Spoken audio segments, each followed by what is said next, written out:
7h, 10h.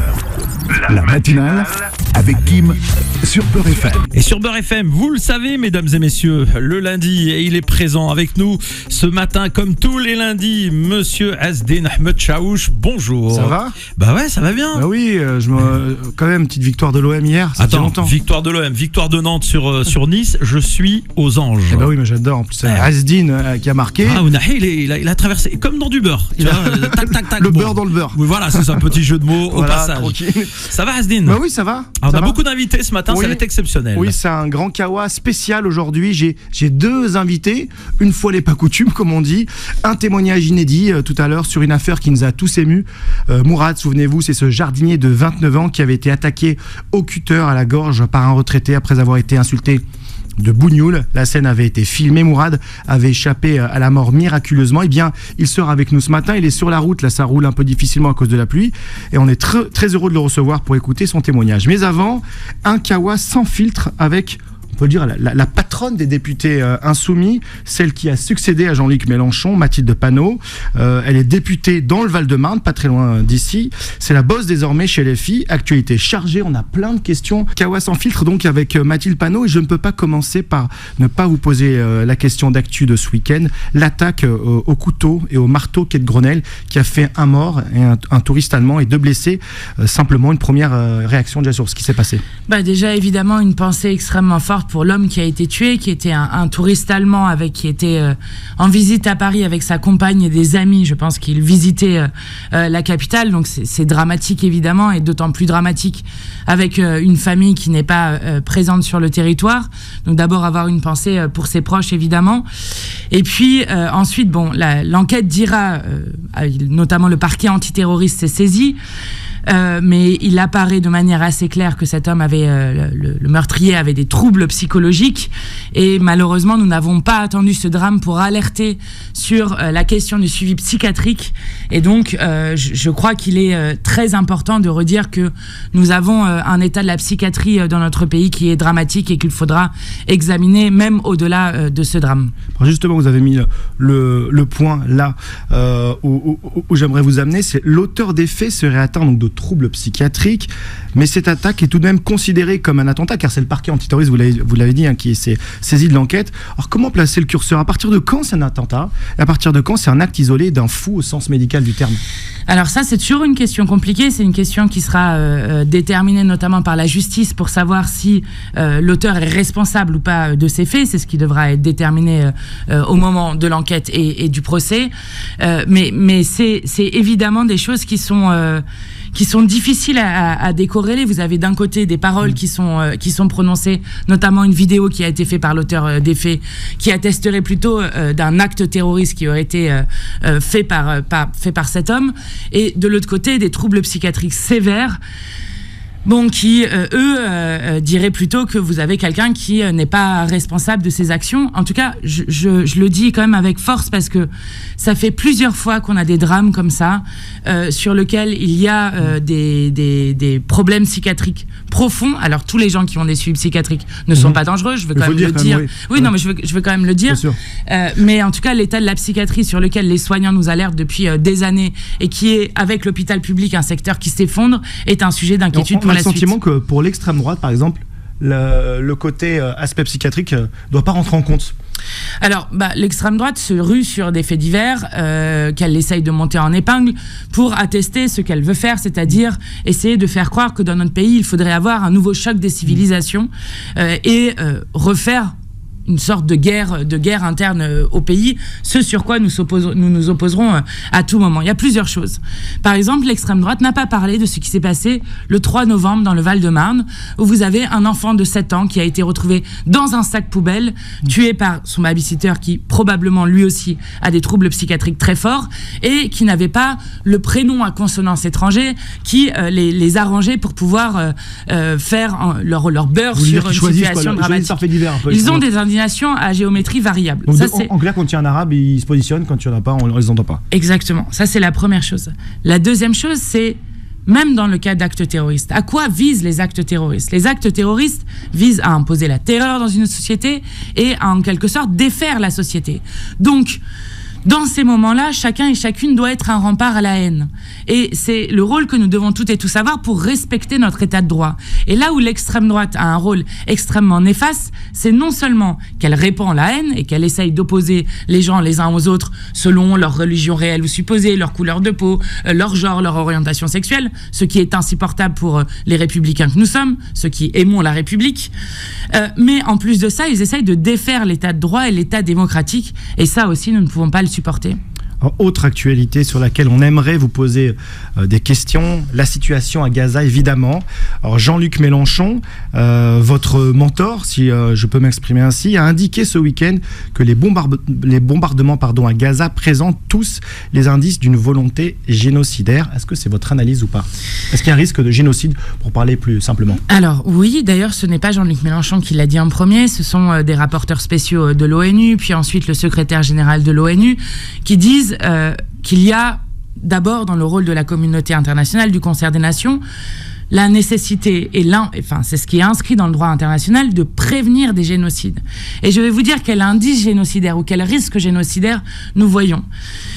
L'État d'Israël, le gouvernement d'extrême droite israélien, a demandé aux Gazaouis à déplacer 80% de la population gazaoui vers le sud.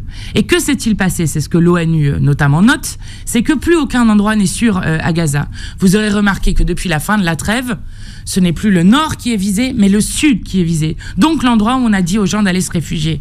Et donc ça, c'est la preuve qu'ils ne cherchent pas à épargner des vies civiles, à épargner des dizaines de milliers de gens, mais bien qu'il y a une tentative de, en quelque sorte, faire partir la population palestinienne de Gaza, donc d'un nettoyage ethnique, voire même de faire disparaître complètement physiquement la population palestinienne. Et donc, si on veut être à la hauteur de ça, la France doit prendre des sanctions contre le gouvernement d'Israël et pourrait même passer un pas, notamment en reconnaissant l'État d'Israël, ce que la France n'a pas encore fait. Alors justement, je vous écoute, ça a l'air évident, mais c'est pas le cas, j'ai l'impression de tout le monde, notamment de tous les journalistes. Il y a eu une passe d'armes entre Routel Krief et Emmanuel Bompard, votre collègue député des Bouches-du-Rhône. Et Jean-Luc Mélenchon l'a soutenu par tweet. Et là, flot d'accusations ou de soupçons d'antisémitisme à l'égard de Jean-Luc Mélenchon. Il se retrouve une nouvelle fois dans la polémique. Comment, sur ce sujet, retrouver une parole, je dirais, apaisée, crédible ? Alors, d'abord, il y a une question de 2 poids 2 mesures qui sont faites constamment. Il y a des vrais antisémites dans ce pays. Par exemple, le Rassemblement national, qui se retrouve maintenant avec 88 députés, a un député qui s'appelle Monsieur Bocaletti, qui était avant un libraire, qui tenait une librairie négationniste, donc non seulement qui est antisémite, mais qui propage les idées antisémites. Vous avez Monsieur Zemmour, qui répète sans cesse que l'islam ne serait pas compatible avec la République française, et qui avait dit à l'époque que Pétain était le sauveur des Juifs, ce qui est là aussi complètement négationniste. Ça avait été condamné quand même, donc, cette phrase. Exactement, ouais. D'ailleurs, monsieur Zemmour a été condamné à de plusieurs reprises, comme d'ailleurs monsieur Jean-Marie Le Pen sur des questions d'antisémitisme et d'appel à la haine. Donc, il y a des vrais antisémites. Et je crois que dans ce pays, dans une démocratie, on peut encore critiquer, discuter le travail de journalistes. Il faut relire Bourdieu sur cette question qui disait les journalistes dominent tout. Ils sont plus susceptibles que des prêtres, plus susceptibles que des professeurs, plus susceptibles. On ne pourrait pas parler de leur travail. Si on peut parler de leur travail. Et je dois dire qu'il y a parfois un système médiatique avec certains journalistes qui sont en première ligne pour pointer ici ou là certains de nos concitoyens qui sont de confession musulmane et eux aussi faire à géométrie variable de l'information. Tout à l'heure, vous allez recevoir Mourad, et je pense que c'est une très bonne chose. Je ne crois pas que Mourad ait été reçu dans beaucoup de médias, et notamment dans les médias qui sont détenus par des milliardaires qui détiennent 90% de l'information. Ici, hein, je confirme qu'il y a pas... Non, mais ça pose une question. Quand Mourad dit lui-même, si ça avait été moi l'auteur d'une tentative d'égorgement, alors ça aurait fait la une de toutes les chaînes d'infos en continu. Justement, pour revenir à Jean-Luc Mélenchon, j'ai même lu Manuel Valls, un ancien camarade du PS, qui jette sur lui un soupçon d'antisémitisme. Je crois Laurent Wauquiez aussi, je crois que c'était hier. C'est fou ça. On associe à LFI parfois l'accusation d'antisémitisme. Ça doit être terrible quand on est un parti de gauche. C'est extrêmement infamant, effectivement. C'est quelque chose qu'on voit dans plusieurs pays du monde qui est utilisé contre les leaders progressistes. Mais je le dis, moi je suis fier d'avoir à tout moment parler la langue du droit international, parler de la même manière que l'ONU. Je suis fier d'avoir considéré à tout moment, là aussi, et ce n'est pas le cas de tout le monde, qu'une vie humaine valait une autre vie humaine.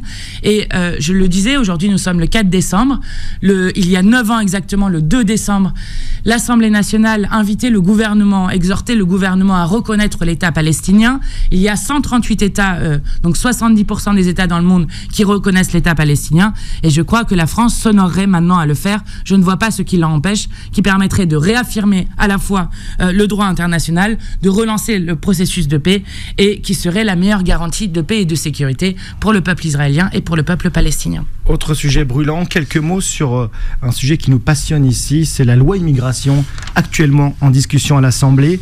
Alors la gauche, on sent que vous avez perdu la bataille. Toutes les concessions, quasiment, sont des cadeaux faits à la droite, que ce soit au Sénat et là lors des premières discussions en commission.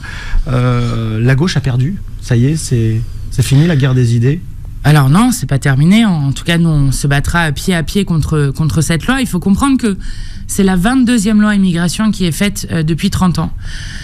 C'est les seules lois qui ne sont jamais évaluées. Pourquoi ne sont-elles pas évaluées ? Parce que ce qui compte, ce n'est pas ce qu'elles produisent, les effets qu'elles ont ou les effets qu'elles n'ont pas. Ce qui compte en termes de questions migratoires, c'est de dire qu'on a fait quelque chose pour dire qu'on a fait quelque chose. Donc de montrer une image de fermeté à l'extérieur avec non seulement des concessions qui sont faites à la droite, mais avec un discours qui est tiré de l'extrême droite sur cette question. Il n'y a pas de submersion migratoire en France. La plupart des migrations sont des migrations sud-sud, avec des pays bien moins riches que le nôtre, qui accueillent cette idée, elle a du mal à infuser dans exactement, dans les esprits. qui accueille bien plus de personnes, et je le dis à chaque fois qu'on s'en prend aux droits des exilés, notamment on l'a vu avec l'aide médicale d'État qui a pour l'instant été rétablie, mais ou que ça soit sur la question des régularisations, à chaque fois qu'on s'en prend à leurs droits, alors c'est les droits de toute la population qui baissent, et donc plus les exilés seront bien traités dans ce pays, plus ça voudra dire que tout le monde sera traité dignement. Deuxième partie, en fait, le kawa brûlant, c'est Mourad cette semaine. Alors Mourad, je le rappelle, il est en train d'arriver là, parce qu'il y a eu beaucoup de circulation ce matin. Je rappelle les faits. Mourad, c'est ce jardinier de 29 ans qui avait été attaqué au cutter à la gorge par un retraité. C'était à Villecrène, dans le Val-de-Marne, pas très loin d'ici, après avoir été insulté de bougnoule. Donc les faits sont assez clairs, hein. Des insultes racistes, une attaque au cutter, tentative d'égorgement. La scène avait été filmée. C'est ce qui avait permis quand même d'identifier les faits. Mourad avait échappé à la mort miraculeusement. Eh bien, il est avec nous ce matin, on l'attend, il est en train d'arriver, mais déjà peut-être, avant de l'entendre, peut-être une réaction d'une des principales opposantes, on va dire Mathilde Panot. Déjà, est-ce que vous avez trouvé le personnel politique, le gouvernement à la hauteur ou pas dans cette affaire ? On les a un peu moins entendus, on va dire, que d'autres polémiques du moment. Alors nous, c'est Louis Boyard qui avait fait pour nous une question au gouvernement juste après cette tentative de meurtre raciste. Donc les faits sont très clairement établis du fait des insultes qui avaient été proférées par ce retraité, et qui laissent penser quand même que à force de tenir des propos d'extrême droite, à force de laisser l'extrême droite en toute impunité, alors des gens se sentent autorisés, se sentent en impunité pour passer des paroles qui sont prononcées un peu partout aux actes. Et ce que Louis Boyard avait dit à l'époque, c'est que les paroles qui étaient posées, comme les votes qui avaient été faits, et je pense notamment à ce qui se passe dans la loi immigration qui libère les pires paroles racistes, eh bien ont des conséquences derrière, notamment avec cette tentative de meurtre. Alors, n'importe qui d'une autre religion, je le dis tel que je le pense, aurait été agressé avec des insultes racistes, ça aurait été la une de toutes les chaînes en continu. À raison, probablement. Et là, ça ne l'est pas. Et je crois que c'est quelque chose qui interroge profondément ce qu'on est en train de faire dans notre société. Et on lui posera aussi la question quand il sera là, mais il y a aussi un élément qui avait pu choquer, c'est que il n'est pas poursuivi, ce retraité, pour tentative d'homicide, mais pour violence avec arme. Ça aussi, on a eu du mal à comprendre. Parce que, je sais pas, moi, j'ai comme l'impression qu'attaquer quelqu'un à la gorge avec un cutter, ça ressemble quand même à une tentative de meurtre, non ? Bien sûr.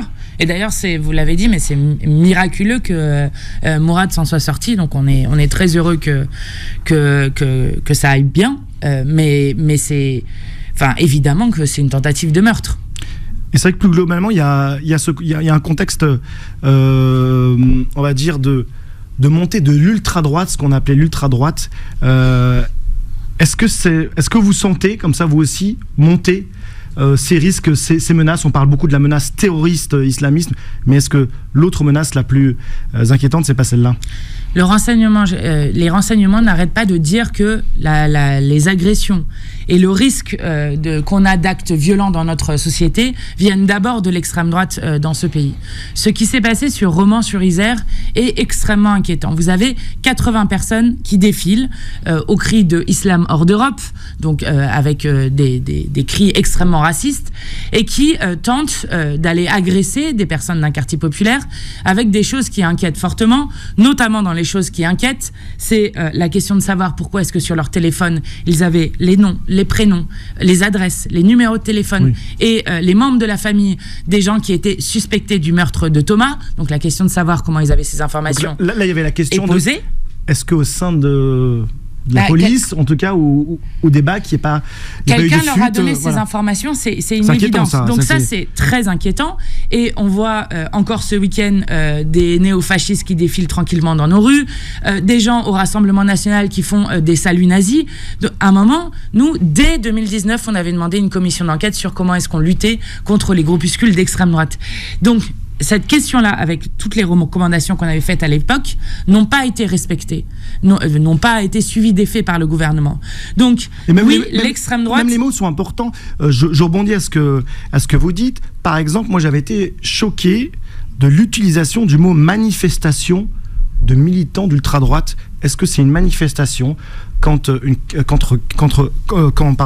80 militants encagoulés, armés de barres de fer, crient « Islam hors d'Europe ». Ça s'appelle une expédition punitive raciste.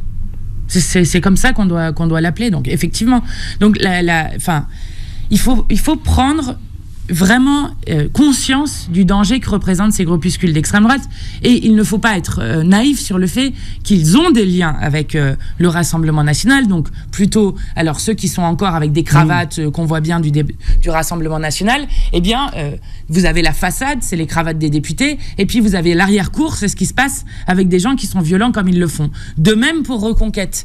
Et il faut pied à pied essayer de stopper cette extrême droite, et ce n'est pas en ayant un ministre comme M. Darmanin qui fait une loi immigration dans laquelle les pires paroles sont prononcées. Vous avez par exemple un sénateur de Reconquête qui a expliqué tranquillement au Sénat que lorsque vous avez un veau qui naît dans une écurie, il ne peut pas devenir un cheval. Donc, des pires paroles racistes qui ont été faites. Et M. Darmanin, qui était le même, qui expliquait à Mme Le Pen qu'elle était trop molle, qu'il pourrait signer son livre des deux mains. Donc, ces gens-là permettent aussi que les idées d'extrême droite et l'impunité des racistes puissent continuer dans ce pays. Et c'est extrêmement dangereux et grave. La preuve, ils se sentent autorisés, par exemple, même au-delà de groupuscules organisés, à avoir un retraité comme celui qui agresse Mourad. Merci Mathilde Panot pour avoir accepté cette invitation, avoir répondu à nos questions. Beaucoup.